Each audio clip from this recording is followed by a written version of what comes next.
Good morning students. आज हम English का जो हमारा सिलेबस है उसको देखेंगे। फर्स्ट हम इंट्रोडक्शन देखते हैं कि आपके सिलेबस में कौन कौन से टॉपिक हैं और वो कितने कितने मार्क्स के आपके आएंगे। तो सबसे पहले हम हमारा पेपर का जो पैटर्न है उसको देखेंगे। तो फर्स्ट आपके question number 1 to question number 9, ये क्वेश्चन जो है आपका अनसीन पैसेज होगा। अनसीन पैसेज, अब अनसीन पैसेज जो है इसमें आपको ध्यान रखना है, इसमें 1 to 6 जो है वो आपके क्वेश्चन एंड आंसर आएंगे, शॉर्ट क्वेश्चन एंड आंसर आएंगे जो आपको उस पैसेज में से सर्च करने होंगे। तो 1 to 6 ये आपके क्वेश्चन एंड आंसर होंगे। अब इसमें 1 to 9 है, मीन्स 7, 8 एंड 9 इसमें जो क्वेश्चन आएंगे वो आपके वोकैब के आएंगे। इसमें सिनोनिम्स हो सकते हैं, वन वर्ड हो सकते हैं और अपोजिट भी हो सकते हैं। तो हम लिखेंगे 7 to 9 आपके वोकैब के क्वेश्चन, वोकैबुलरी के क्वेश्चन। अब आपका ये वाला क्वेश्चन जो है ये 9 मार्क्स का आएगा। 80 मार्क्स का आपका पेपर होता है, 20 मार्क्स सेशनल होते हैं जो आपके हाफ ईयरली के आपके असेसमेंट पे होते हैं। तो इसलिए 80 मार्क्स के बेस पे जो हमारा सिलेबस है, आपका पेपर पैटर्न है, वो हम देख रहे हैं। तो फर्स्ट जैसे कि हमारा हो गया है अनसीन पैसेज होगा और उसमें 9 क्वेश्चन, 9 मार्क्स के 1 मार्क्स के 9 के 9 आएंगे, जिसमें 6 आपके क्वेश्चन आंसर है और 7 to 9 आपके वोकैब है। अब इसके बाद में आपका question number 10 and question number 11 जो है ये आपका नोट मेकिंग का क्वेश्चन होगा। नोट मेकिंग, अब इस नोट मेकिंग में क्या होगा? नोट मेकिंग में समरी, हम दोनों ही लिख लेते हैं इसमें, क्योंकि यहाँ पर हमने 10 एंड 11 दो लिखे हैं। तो 10 मार्क्स का जो होगा आपका वो नोट मेकिंग का होगा एंड 11 नंबर का जो क्वेश्चन होगा वो आपका समरी का होगा। ये आपके 4 + 2 इट मींस 6 मार्क्स का क्वेश्चन आएगा। अब 6 मार्क्स का नोट मेकिंग जो है वो 4 मार्क्स की होगी और समरी जो है वो 6 मार्क्स की होगी। अब इसमें लिखना क्या है? जैसा कि हम कोई भी लेसन पढ़ते हैं और उस लेसन में हम क्या करते हैं, उस लेसन में हम इम्पोर्टेंट जो पॉइंट्स होते हैं उसको हम लिखते हैं, हम उसको फाइंड आउट करते हैं। तो बस वही चीज़ है, आपको एक पैसेज दिया जाएगा, उसमें से आपको इम्पोर्टेंट जो लाइन्स हैं, इम्पोर्टेंट जो वर्ड्स हैं, उनको हमें क्या करना होगा, उनको हमें यहाँ फाइंड आउट करना होगा, उनके नोट्स हमें बनाने होंगे। अब नोट मेकिंग का हो गया हमारा, हमने 4 मार्क्स का लिखा। अब आपने जो नोट बनाए हैं उसमें अगर उसके सब नोट्स भी हैं तो आप वो सब नोट्स भी उस नोट मेकिंग में मेंशन करेंगे। अब इसके बाद आप ये 4 मार्क्स का आपका होगा। इसके बाद आपका 11 क्वेश्चन जो आएगा समरी। इस क्वेश्चन में आपको टाइटल भी लिखना है, इस क्वेश्चन में आपको समरी भी लिखनी है। तो देखिए समरी क्या होती है, जो ब्रीफ में, जो हम संक्षिप्त एकदम छोटे रूप में पूरा जो पैराग्राफ है जो हमने नोट मेकिंग में हमने मोस्ट इम्पॉर्टेंट पॉइंट्स या सेंटेंस हमने लिखे, उन्हीं की एक समरी लिखनी है। और अब इस समरी में क्या करेंगे, सबसे पहले हम टाइटल लिखेंगे। अब टाइटल, नोट मेकिंग का टाइटल हमें ध्यान रखना है, आपको या तो फर्स्ट लाइन में मिलता है या फिर आपके पूरे पैराग्राफ के लास्ट में, वहां पर आपको जो टाइटल मिलता है वो नोट मेकिंग का टाइटल होता है। अगर वहां पर आपको थोड़ा डाउट है कि नहीं ये नहीं हो सकता है, तो आप ये ध्यान रखेंगे कि पैसेज में बार बार जो वर्ड रिपीट होता है मोस्टली वही हमारे समरी का टाइटल होता है। तो सबसे पहले आप आंसर नंबर 11 डाल के आप टाइटल लिखेंगे एंड उसके बाद में आपको समरी, उस पैसेज का 1/3 समरी जो 1/3 होता है वो आपको लिखना है। तो यहाँ पर ये आपके क्या हो गया, यहाँ पर ये आपके 15 मार्क्स का आपका एक सेक्शन कंप्लीट हो गया। अब इसके बाद में बारी आई आपके 12 वाले क्वेश्चन की, जो कि सेक्शन बी में आएगा। अब 12 वाले क्वेश्चन में आपके लेटर्स है। अब लेटर्स जो है आपको बता दें कि लेटर्स जो हमने 9th और 10th में पढ़े थे उसमें हमारे पास फॉर्मल और इनफॉर्मल दोनों लेटर्स थे, बट इसमें हमारे लेटर कौन से हैं, इसमें हमारे फॉर्मल टाइप लेटर है। फॉर्मल टाइप जिसमें हमें कार्यालय में किसी अधिकारी को लिखने होते हैं। तो इसमें हम फॉर्मल लेटर्स में हम क्या क्या क्या कर सकते हैं, इसमें हम ऑफिशियल लेटर्स जो हम प्रिंसिपल को लिखते हैं या हम किसी ऑफिसर को लिखते हैं, एक तो वो लेटर्स आते हैं।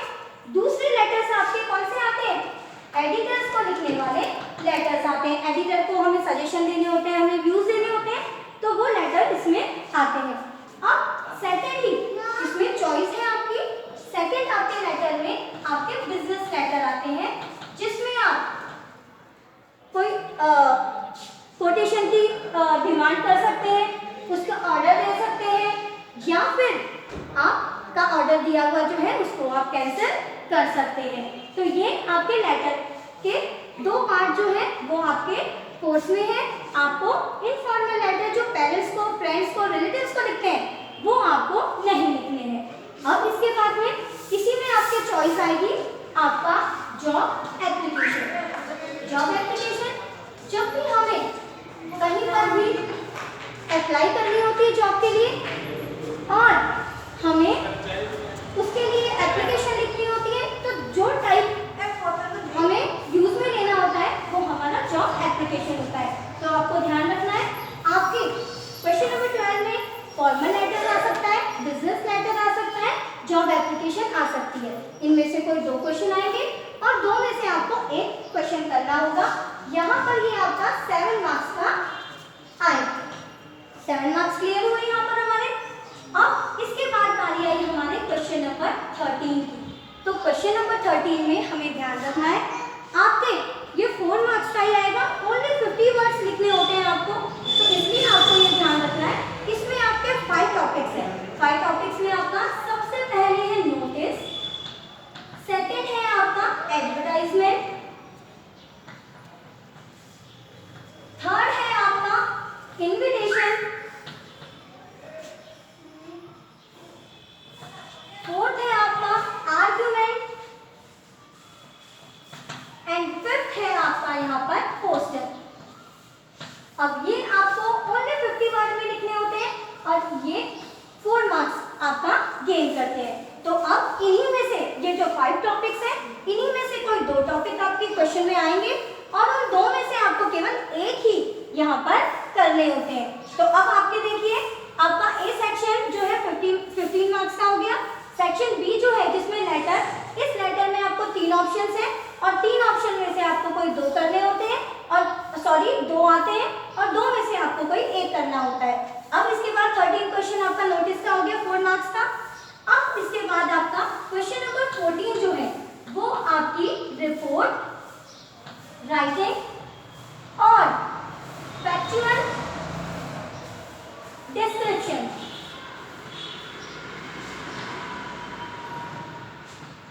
डिस्क्रिप्शन का होता है जो कि 7 मार्क्स का होता है। देखिए बी सेक्शन में आपके 3 क्वेश्चन 7 मार्क्स के आएंगे और 1 क्वेश्चन आपका 4 मार्क्स का आएगा, जो प्रॉपर्ली 25 मार्क्स गेन करेगा। तो देखिए 25 एंड 15 आपके 40 मार्क्स हुए और यहाँ पर आपकी 40 मार्क्स का जो हाफ सिलेबस है वो कंप्लीट हो रहा है। अब report writing and factual description में आपको ध्यान रखना है, रिपोर्ट जो होती है वो किसी भी इवेंट की, इंसिडेंट की हो सकती है। अब ये आपको ध्यान रखना है कि रिपोर्ट जब लिखेंगे तो वो आपकी पास्ट में होगी और 1 दिन पहले की होगी। अगर आपको कोई टॉपिक दिया गया है और उस टॉपिक पे लिखना है तो आपको ध्यान रखना है कि वहां पर आप डेट भी उसी के अकॉर्डिंग लिखेंगे। तो रिपोर्ट में आपको ये चीज ध्यान रखनी है। और लास्ट ऑफ बी सेक्शन का आपका क्वेश्चन नंबर 15 है, जो कि आपकी स्पीच या फिर आर्टिकल का है, जो 7 मार्क्स का होता है। तो यहाँ आपके क्या हो गए, यहाँ आपके 40 मार्क्स कंप्लीट हो गए। अब अदर जो 40 मार्क्स, क्योंकि हमने देखा 80 मार्क्स का आपका पेपर होता है एनुअल का, तो 40 मार्क्स यहाँ पर आपका राइटिंग स्किल हो गई, आपकी रीडिंग स्किल हो गई। तो अब इसके बाद में आपकी जो बुक्स हैं, जो 2 बुक्स आपकी हैं, वो 2 बुक्स आपकी 40 मार्क्स गेन करेंगी। तो इसलिए यहाँ पर 40 मार्क्स हमारा 50% जो सिलेबस है वो यहाँ पर हमारा कंप्लीट हो जाता है। तो अब हम नेक्स्ट सेक्शन सी देखेंगे, जो हमारा लास्ट सेक्शन है, जिसमें आपका प्रोज, आपकी स्टोरी एंड आपकी पोएम्स आती है। तो मैं इसको अभी रेस कर रही हूँ और आपको आगे का बता रही हूँ। यस स्टूडेंट्स, हमने section a and section b के 15 क्वेश्चंस देख लिए। अब हम आते हैं सेक्शन सी पर। सेक्शन सी, अब सेक्शन सी में आपका क्वेश्चन नंबर 16 स्टार्ट होता है और 16 और 17 दोनों ही होते हैं। अब इस सेक्शन में जो 16 और 17 क्वेश्चन है का होता है पोइट्री वाला, जिसमें आपको एक्सट्रैक्ट दी जाती है। अब आपको आपके कोर्स में 5 पोएम्स हैं, उस 5 पोएम्स में से 2 पोएम के एक्सट्रैक्ट दिए जाएंगे और उनमें से आपको कोई एक करने होंगे जिसमें आपको कॉन्टेक्स्ट, रेफरेंस, एक्सप्लेनेशन नहीं लिखनी है, आपको केवल उसमें क्वेश्चन जो इसमें दिए गए हैं उसके आंसर ही लिखने हैं। तो यहाँ पर ही आपकी पोएम के एक्सट्रैक्ट जो है वो 4 मार्क्स की आएगी। अब आपकी 16 और 17 जो है वो पोएम के आ गए, पोएम के 4 मार्क्स हो गए। अब पोएम जो है आपके 10 मार्क्स की है, इसीलिए आगे के जो क्वेश्चन है, जो आपके क्वेश्चन है 18, 19, 20 अब और 21, अब ये जो 4 क्वेश्चन आपके आएंगे, इस क्वेश्चन में आपको पोएट्री के शॉर्ट क्वेश्चन एंड आंसर्स लिखने होंगे, जो कि आपके 6 मार्क्स के होंगे, क्योंकि यहाँ पर आपका 4 और 6 10 मार्क्स क्लियर हो गया। आपका पोएट्री पोर्शन जो है वो 10 मार्क्स का है, तो यहाँ पर आपको ध्यान रखना है 4 मार्क्स की आपकी एग्जैक्ट आएगी, जिसमें 2 क्वेश्चन आएंगे और आपको उस पोएम के एग्जैक्ट में से आंसर फाइंड आउट करने हैं। और उसके बाद में आपके पोएम के जो 4 क्वेश्चन आएंगे, उन 4 क्वेश्चन को 6 मार्क्स में आपको कन्वर्ट किया गया है और आपको 4 क्वेश्चन को करने होंगे। अब इसके बाद में बारी आएगी आपके 22 क्वेश्चन की। अब आपकी 2 बुक्स हैं, रेनबो एंड पैनोरामा। सबसे पहले हम बात करते हैं हमारी बुक रेनबो की। अब रेनबो जो बुक है ये आपकी 15 मार्क्स गेन करती है, जिसमें देखिए क्या होगा, जिसमें 1 एक जो है आपका लॉन्ग क्वेश्चन एंड आंसर आएगा और उसके बाद में आपको 4 जो है शॉर्ट क्वेश्चन एंड आंसर्स लिखने होंगे। तो यहाँ पर देखिए, यहाँ पर भी आपके 5 क्वेश्चन है, एक लॉन्ग आएगा और 4 शॉर्ट क्वेश्चन आंसर आएंगे। लॉन्ग वाला जो होगा वो आपके 7 मार्क्स का आएगा, इसीलिए आपको ध्यान रखना है आपके 7 मार्क्स के जो है राइटिंग स्किल जो है इस पर भी आपको फोकस करना है कि 7 मार्क्स का है तो हमें 7 मार्क्स के हमारे लेटर भी हुआ, 7 मार्क्स के हमारे स्पीच आर्टिकल हुए, 7 मार्क्स की हमारी रिपोर्ट हुई और अब 7 मार्क्स का ही लॉन्ग क्वेश्चन हो गया। तो देखिए आपके 7 मार्क्स के बहुत क्वेश्चन हैं, इसलिए राइटिंग स्किल को भी हमें ध्यान रखना है और हमें साथ ही साथ हमारी हैंड राइटिंग को और साथ ही साथ हमें जो वर्ड्स हम लिख रहे हैं और जो हम लेसन का जो थीम याद कर रहे हैं उसे भी हमें फोकस करना होगा। इसलिए हमें ध्यान रखना है कि शॉर्ट वाले क्वेश्चंस हमें अच्छे से लर्न करने हैं ताकि लॉन्ग वाले क्वेश्चन में हमें दिक्कत ना आए। तो 4 शॉर्ट हो गए आपके, यहाँ पर ये 8 मार्क्स के हो गए और ये आपके 15 मार्क्स का हो गया। अब इसके बाद में क्वेश्चन तो अब इसमें आ गए सारे आपके 22 के बाद में सारे। अब हम दूसरी बुक हमारी पैनोरामा की बात करते हैं।